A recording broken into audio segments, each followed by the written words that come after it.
Hi friends, welcome to sun rise super creation channel. నా పేరు సురేష్. భర్త ఆ రోజు రాత్రి ఇంటికి వచ్చేసరికి వాళ్ళ భార్య భోజనం వడ్డిస్తూ ఉంది. భర్త ఆమె చేయి పట్టుకుని నీతో ఒకటి చెప్పాలి అని అన్నాడు. ఆమె కూర్చుని నిశ్శబ్దంగా భోజనం చేస్తుంది. ఆమె కళ్ళలో బాధని భర్త గమనించాడు. అతను ఆమెతో ఒక విషయం గురించి మాట్లాడాలి అనుకుంటున్నాడు. కానీ ఆమెకు ఆ విషయం ఎలా చెప్పాలో అర్థం కావడం లేదు. ఎలాగైనా ఆమెకి ఆ విషయం చెప్పాలి. చివరికి ఇలా చెప్పాడు భర్త, నాకు విడాకులు కావాలి అని ప్రశాంతంగా తనలో అసలు విషయం చెప్పాడు. భార్య ఆ మాటలకు బదులుగా ఎందుకు అని మామూలుగా అడిగింది. భర్త ఆమె ప్రశ్నను పట్టించుకోకుండా సమాధానం ఏమీ ఇవ్వలేదు. భార్య ఆమె ఒక వస్తువును దూరంగా విసిరేసి మీరు ఒక మనిషేనా అని భర్త మీద గట్టిగా అరిచింది. ఆ రాత్రి వాళ్ళిద్దరూ మాట్లాడుకోలేదు. ఆమె బాగా ఏడ్చింది. భర్త ఎందుకు విడాకులు అడుగుతున్నాడో, అసలు ఏమి జరిగిందో తను తెలుసుకోవాలి అనుకుంది. భర్తని గట్టిగా అడిగింది. భర్త ఆమెకి సమాధానం ఇలా చెప్పాడు, నేను జాను అనే అమ్మాయిని ప్రేమించాను, నాకు నీ పైన ప్రేమ లేదు అని చెప్పాడు భర్త. భార్య ఆ మాటలు విన్న తాను చాలా బాధపడింది. ఒక నిమిషం ఏమవుతుందో తనకే అర్థం కాలేదు. భర్త గిల్టీ ఫీలింగ్తో నాకు నువ్వు విడాకులు ఇవ్వడానికి, నువ్వు ఒప్పుకునేందుకు, నువ్వు ఉండడానికి సొంత ఇల్లు, కారు అండ్ నా సంస్థలో 30% వాటా ఇస్తాను అగ్రిమెంట్ పేపర్లు తనకి ఇచ్చాడు.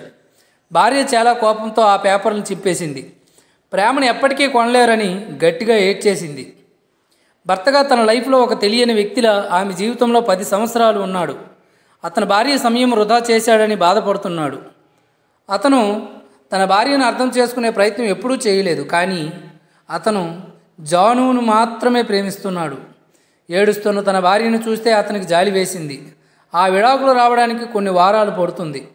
మరుసటి రోజు అతను చాలా ఆలస్యంగా ఇంటికొచ్చాడు. అతని భార్య టేబుల్ వద్ద ఏదో రాస్తూ కనిపించింది. అతను భోజనం చేయలేదు. కానీ అతనికి వెంటనే నిద్ర పట్టేసింది. ఎందుకంటే ఆ రోజంతా అతని లవర్ జానుతో కలిసి రోజంతా తిరగడం వల్ల బాగా అలిసిపోయి త్వరగా నిద్రపోయాడు. అతను నిద్ర లేచేసరికి తన భార్య అక్కడే టేబుల్ దగ్గర ఇంకా రాస్తూ కనిపించింది. అతను తన భార్యను పట్టించుకోకుండా పక్కకు తిరిగి మళ్ళీ నిద్రపోయాడు. ఉదయం ఆమె విడాకులకు సంబంధించి కొన్ని షరతులు చెప్పింది. ఆమె అతని నుండి ఏమీ కోరుకోవడం లేదు. కానీ విడాకుల ముందు 1 నెల రోజుల పాటు అతను తనతో ఉండాలని చెప్పింది. ఆ నెలలో మనం సాధ్యమైనంత వరకు సాధారణమైన జీవితాన్ని గడపాలి అని అంది. ఆమె కారణాలు చాలా సాధారణంగా ఉన్నాయి. వాళ్ళ కొడుకుకు 1 నెల రోజుల్లో పరీక్షలు ఉన్నాయి. వాళ్ళ విడాకుల వల్ల తన చదువుకు ఇబ్బంది కలగకూడదని ఆమె అలా కోరుకుంటుంది. అందుకే తను వాళ్ళ భర్తని 1 నెల రోజులు గడువు అడిగింది. నాకు అంగీకారమే అని వాళ్ళ భర్త ఆమెతో చెప్పాడు. కానీ ఆమె అతన్ని మరొకటి అడిగింది. ఆమె అతనికి గుర్తు చేస్తూ ఇలా అడిగింది, మీరు మన పెళ్లి రోజున నన్ను మన పెళ్లి గదిలోకి ఎలా తీసుకెళ్లారు గుర్తుందా అని అడిగింది.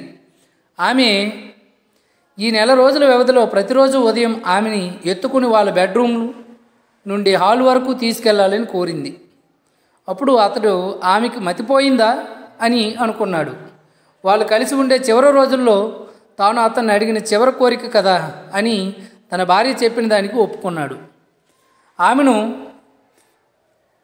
అతను ఆమెతో విడాకులు, అతని భార్య చెప్పిన షరతుల గురించి అతని లవర్ జానుకి చెప్పాడు. ఆమె బిగ్గరగా నవ్వింది. ఆ నవ్వుకి అర్థం లేనట్లుగా అతను భావించాడు. నీ భార్య నీకు విడాకులు ఇవ్వడం ఇష్టం లేక ఇలా ఏవో నాటకాలు ఆడుతుంది అని జాను అతనితో అంది. విడాకుల ఒప్పందం దగ్గర నుంచి అతనికి అతని భార్యకు ఎలాంటి శారీరక సంబంధం లేదు. మొదటి రోజున తాను తన భార్యను ఎత్తుకున్నప్పుడు అది వాళ్ళిద్దరి మధ్య మోటుతనంగా అనిపించింది. హేయ్, నాన్న అమ్మను ఎత్తుకున్నాడు అని వాళ్ళ అబ్బాయి సంతోషంతో అరుస్తూ చప్పట్లు కొట్టాడు. ఆ అబ్బాయి మాటలు అతనికి బాధను కలిగించాయి. అలా ఎత్తును తీసుకుని వెళ్తున్నప్పుడు ఆమె కళ్ళు మూసుకుని నెమ్మదిగా తనతో ఇలా చెప్పింది, మన విడాకుల గురించి నేను మన అబ్బాయికి చెప్పలేదు. అతనికి కొంత బాధ కలిగిన నవ్వాడు. అతను ఆఫీస్కి వెళ్తుందని ఆమె తలుపు దగ్గరకు వచ్చింది. ఆమె ఆఫీస్ బస్ కోసం ఎదురు చూస్తూ ఉంది. తాను ఆఫీస్కి ఒక్కడే ఒంటరిగా కారులో వెళ్ళిపోయాడు. రెండవ రోజున వాళ్ళిద్దరూ మరింత తేలికగా అనిపించింది. ఆమె తల తన గుండెని తాకుతుంది. ఆమె దగ్గర సువాసన తనకు తెలుస్తుంది. తాను కొంతకాలంగా తన భార్యను గమనించలేదు అని అనుకున్నాడు. ఆమె వయస్సు పైబడుతుందని అతను గ్రహించాడు. ఆమె ముఖం మీద ముడతలు కనిపిస్తున్నాయి. ఆమె జుట్టు ఎగురుతుంది. మన వివాహం మూల్యం చెల్లిస్తున్నానని అనుకుంటున్నారా అని భర్తను భార్య అడిగింది. అలా అడగగానే ఒక నిమిషం పాటు ఆలోచిస్తూ తాను ఆశ్చర్యపోయాడు. 4వ రోజు తాను ఆమెను ఎత్తుకున్నప్పుడు వాళ్ళిద్దరి మధ్య దగ్గరతనం, అన్యోన్యత అతనికి కనిపించింది. ఆ అమ్మాయితోనేనా నేను 10 సంవత్సరాలు జీవించిందని అతనికి అనిపించింది. 5వ మరియు 6వ రోజున వాళ్ళిద్దరి మధ్య సాన్నిహిత్యం పెరుగుతుందని తాను తెలుసుకున్నాడు. తాను ఈ విషయం గురించి జానుకి చెప్పలేదు. ఇలా నెల రోజుల పాటు తన భార్యను తీసుకుని వెళ్ళడం సులభంగా మారిపోయింది. బహుశా రోజు ఇలా చేయడం వల్ల తనకు తానే బలంగా దృఢంగా అనిపించాడు. ఒక ఉదయం తాను ఏ డ్రెస్ వేసుకోవాలో వెతుకుతుంది. తాను కొన్ని డ్రెస్సులు ట్రై చేసింది, కానీ ఒక్క డ్రెస్ కూడా తనకు బాగోలేదు. వేసిన ప్రతి డ్రెస్ కూడా తనకు లూజ్గానే ఉంది. అప్పుడు అతనికి అర్థమైంది తను చాలా సన్నగా అయ్యింది అని. అందుకనే అతను తనను తేలికగా మోయగలిగాడు. ఆ విషయం అతనికి బలంగా తగిలింది. ఆమె గుండెల్లో ఎంత బాధ అనిపిస్తుందో అప్పుడు అతనికి అర్థమైంది. అతనికి తెలియకుండానే అతని చేయి ఆమె తలకు తాకింది. ఆ సమయంలో వాళ్ళ అబ్బాయి వచ్చాడు. ఆ సందర్భాన్ని చూసిన ఆ అబ్బాయి వాళ్ళ నాన్నతో ఇలా అన్నాడు, నాన్న, అమ్మను బయటకు తీసుకెళ్లే సమయం ఇప్పుడు వచ్చింది అని అన్నాడు.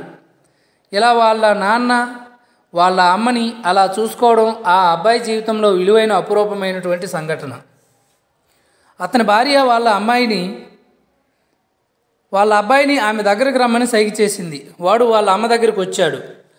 వాళ్ళ అమ్మ ఆ అబ్బాయిని గట్టిగా హత్తుకుంది. వాళ్ళ నాన్న ముఖం పక్కకు తిప్పుకున్నాడు. ఎందుకంటే ఆ చివరి నిమిషంలో తన మనసు తాను మార్చుకుంటాడేమో అని భయపడ్డాడు. రోజులాగే అతను ఆమెను ఎత్తుకుని బెడ్రూమ్ నుండి హాల్ వరకు వెళ్తుండగా ఆమె తన చేతులను అతని మెడ చుట్టూ ప్రేమగా సహజంగా వేసింది.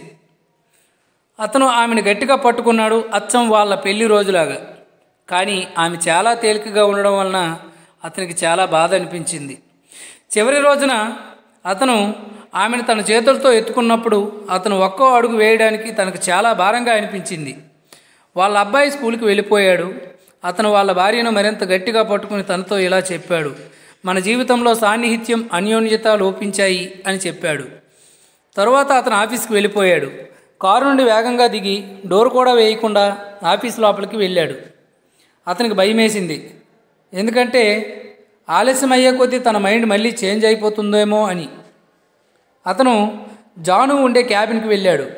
సారీ చెప్పి అతను తన భార్య నుండి విడాకులు తీసుకోవడం లేదని చెప్పాడు. ఆమె అతని వైపు ఆశ్చర్యంగా చూసి తన నుదుటిపై చేయి వేసింది.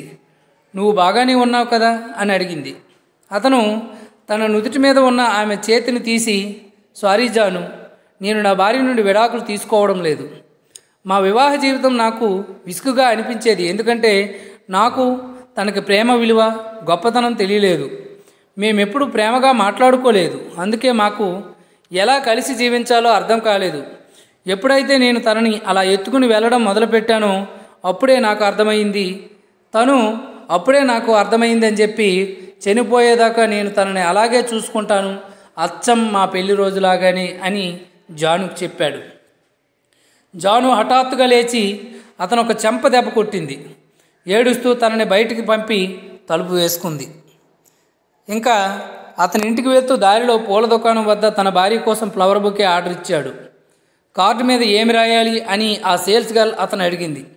అప్పుడు అతను నవ్వుతూ, మరణం మనల్ని దూరం చేసే వరకు నేను నిన్ను మోయాలి అనుకుంటున్నాను అని రాయమని చెప్పాడు. ఆ సాయంత్రం అతని ఇంటికి త్వరగా వెళ్ళాడు. తన చేతిలో ఒక పవర్ బ్లోకాయ్. తన ముఖం మీద చిరునవ్వుతో అతని మెట్లు ఎక్కి పైకి వెళ్ళాడు. తన భార్యను మంచం మీద చూశాడు. అప్పటికే ఆమె చనిపోయింది. ఒక్కసారిగా అతనికి ఏం అర్థం కాలేదు. తనకు తెలియకుండానే కళ్ళలో కన్నీళ్ళు వచ్చేస్తున్నాయి. తన భార్య కొన్ని నెలలుగా క్యాన్సర్తో పోరాడుతుంది. తాను జానుతో బిజీగా ఉండడం వల్ల ఈ విషయం తను గమనించలేకపోయాడు. ఆమె చనిపోతుందని ముందుగానే ఆమెకు తెలుసు. ఆమె వాళ్ళ సంసార మరియు విడాకుల విషయాల సంగతి వీలైనంత వరకు వాళ్ళ కొడుకుకు దూరంగా ఉంచి తనని సేవ్ చేసింది. కనీసం వాళ్ళ కొడుకు దృష్టిలో అతను ఒక ప్రేమించే భర్తగా ఉండాలి అనుకుంది. మీ జీవితాలలో జరిగే చిన్న విషయాలు నిజంగా మీ బంధానికి అర్థం తెలుపుతాయి. భవనము, కారు, ఆస్తి, బ్యాంకులో డబ్బు ఇవేమీ బంధానికి సంబంధించినవి కావు. ఇవి ఆనందం కోసం అనుకూలమైన వాతావరణాన్ని సృష్టించడానికి మాత్రమే, కానీ నిజమైన ఆనందం ఇవ్వవు. మీ జీవిత భాగస్వామితో వీలైనంత వరకు సమయం కేటాయిస్తూ ఒకరికొకరు ఆనందం కలిగించేలా చిన్న పనులు చేస్తూ ఉంటే ఇద్దరి మధ్య స్నేహం, సాన్నిహిత్యం, ప్రేమ పెరుగుతాయి. అప్పుడు నిజమైన సంతోషకరమైనటువంటి వివాహ బంధం నిలబడుతుంది. మనం ఏం చేసినా, ఎంత ప్రేమగా చూసుకున్నా వాళ్ళు ఉన్నప్పుడే తెలుసుకోవాలి, చూసుకోవాలి. వాళ్ళు వెళ్ళిపోయాక మనం ప్రేమగా చూసుకుంటాం అన్న వాళ్ళు మనతో ఉండరు. చాలామంది కేవలం అపార్థాల వల్ల విడిపోతున్నారు. ఇది విన్న తర్వాత కొంతమంది అయినా తాము చేసే తప్పుడు తెలుసుకొని తమ జీవితాన్ని ఆనందంగా గడుపుతారని కోరుకుంటూ మీ సురేష్. ధన్యవాదములు.